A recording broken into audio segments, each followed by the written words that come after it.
Senjata perang pasti sudah dimiliki oleh negara-negara maju dan berkembang lengkap dengan pasukan militernya. Hal ini dilakukan oleh negara-negara tersebut untuk menjaga kedaulatan negara dan melindungi negara dari ancaman luar. Bukan hanya itu, perlengkapan senjata juga sangat penting apabila terjadi perang yang mungkin bisa kapan saja terjadi. Masih tentang senjata, mungkin kita akan berpikir bahwa semua jenis senjata dari benda berbahaya adalah legal untuk digunakan dalam kondisi tertentu sejenis perang. Namun perlu coy-coy pahami bahwa tidak semua senjata legal digunakan dalam pertempuran. Terdapat beberapa senjata khusus yang haram digunakan saat pertempuran terjadi, tidak perlu saat perang ataupun hal-hal lain. Bahkan hal ini juga sudah diatur dalam hukum humaniter internasional yang tercantum dalam Konvensi Jenewa. Berbagai persenjataan yang dipakai pun sudah diatur di dalam hukum tersebut. Senjata dengan bahan nuklir, bom kimia, dan bom biologi secara resmi dilarang pemakaiannya.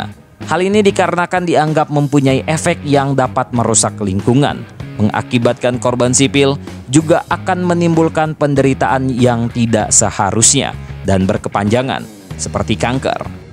Oke, hari ini kita akan membahas tentang senjata perang yang haram untuk digunakan. Seperti biasa, jika kurang mohon ditambah, jika salah mohon dikoreksi. Jika ada referensi lebih, mari kita saling berbagi.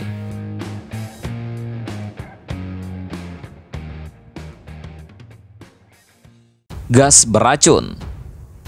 Senjata perang dengan berbahan dasar gas juga dilarang. Gas yang dilarang tersebut seperti gas mustad, gas saraf, gas fosgen, dan gas air mata. Deretan gas tersebut dilarang lantaran bisa masuk ke dalam tubuh manusia dan akan melumpuhkan pusat saraf dan melumpuhkan otot-otot di area paru-paru, kemudian mengakibatkan kematian lantaran tercekik. Gas ini sangat mematikan karena tidak berwarna dan tidak mempunyai bau tertentu. Walaupun perang merupakan sesuatu yang buruk, tetapi tetap ada aturan yang harus diterapkan. Salah satunya adalah soal penggunaan senjata gas tersebut. Tapi sayang, perang dan aturan merupakan kedua hal yang sangat berbeda. Dalam aturan mungkin sudah jelas dilarang, tapi dalam kejadiannya senjata tersebut sangat mungkin untuk digunakan. Saat perang terjadi, manusia mungkin tak akan mengindahkan hal-hal sejenis aturan. Ranjau darat. Ranjau darat merupakan sebuah alat peledak yang ditanamkan ke dalam tanah dan akan meledak saat tersentuh atau diinjak oleh sebuah kendaraan, orang, atau binatang. Senjata perang ini dipakai untuk mengamankan daerah yang tengah diperebutkan untuk membatasi pergerakan lawan dalam peperangan. Ranjau ini sangat populer untuk dipakai dalam pertempuran karena selain harganya yang terjangkau, militer negara miskin juga dapat menggunakan senjata ini. Walaupun begitu, senjata perang ini mempunyai efek perusak yang cukup berat. Ranjau ini diyakini akan menimbulkan korban sipil, sehingga dilarang pemakaiannya dalam peperangan. Sejumlah senjata seperti ranjau darat ini memang sudah dilarang oleh PBB untuk diproduksi dan digunakan dalam perang. Akan tetapi untuk kepentingan bisnis negara produsen seperti Amerika Serikat, Israel, Prancis, Rusia, dan lain sebagainya sudah menutup mata untuk tetap memakai dan memproduksi senjata perang tersebut. Senjata laser yang membutakan.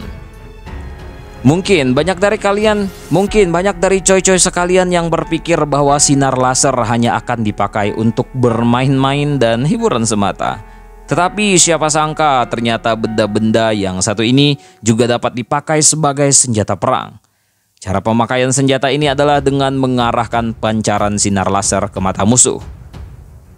Gelombang sinar laser tersebut akan mengakibatkan kerusakan di bagian moduka atau pusat retina mata yang membuatnya terbakar.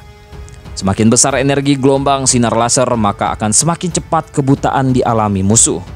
Pada abad ke-19 sudah dikeluarkan larangan di seluruh dunia mengenai pemakaian senjata perang yang mengakibatkan kebutaan permanen. Bom yang dicampur dengan bahan radioaktif.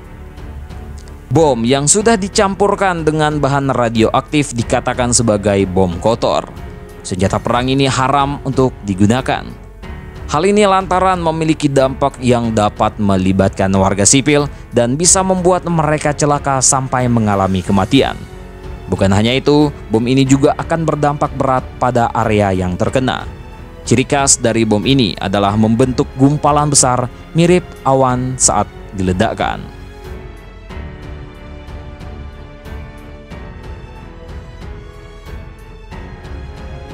Peluru beracun. Pemakaian senjata perang peluru beracun sudah dilarang dalam dunia militer sejak perjanjian Strasbourg pada tahun 1675. Peluru ini akan mengakibatkan risiko infeksi yang sangat besar jika ditembakkan ke dalam tubuh manusia. Penegasan larangan peluru beracun, berbahan kimia dan mikrobiologi dalam dunia militer dilakukan dalam perjanjian The Hague, Belanda pada tahun 1899. Isi perjanjian ini adalah larangan menembakkan peluru untuk kematian yang tak terelakkan. Tentang ini, bagaimana menurut kalian, coy?